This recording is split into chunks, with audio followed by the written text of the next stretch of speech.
Marguerite la vache était une vache très spéciale, car elle vendait son lait sur son petit étal en pleine campagne. Elle faisait du lait en boîte pour les gerbilles et les rats, et vendait des bols de lait à tous ses amis les chats.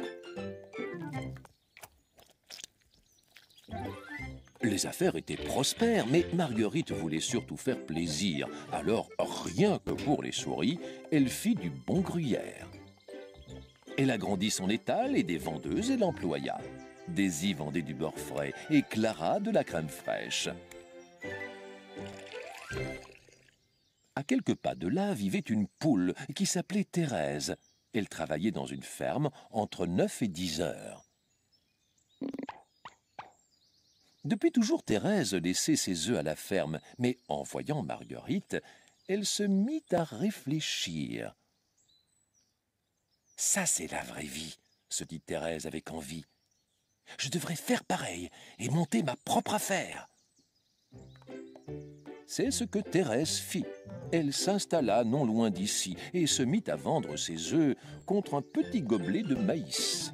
« Cette poule ne manque pas d'air », meugla la vache en colère. « C'est mon idée, j'étais là la première !»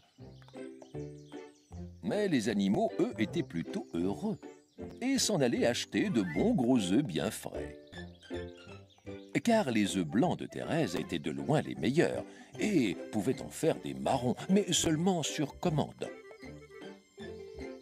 Elle fit aussi des offres spéciales et toutes sortes de promotions. Un coquetier gratuit pour l'achat de 6 œufs. « Des cadeaux » meugla Marguerite. « Là, c'en est trop. Elle est allée trop loin. Ça va être la guerre. » Thérèse ne se doutait pas que Marguerite était très colère, jusqu'à ce qu'elle prenne une boîte de lait sur la tête, suivi de près par un morceau de fromage qui rebondit sur sa tête, l'assommant sur le cou. Thérèse cria à Marguerite « C'est à ça que tu veux jouer ?» Alors elle prit des œufs et visa du mieux qu'elle put. Bientôt des œufs et du lait volaient dans les airs. Tout le monde s'enfuyait pour échapper aux projectiles.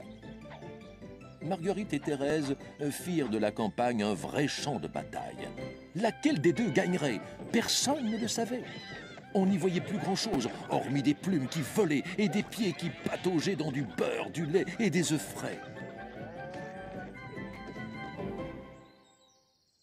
Épuisées, elles firent enfin une trêve afin de reprendre des forces.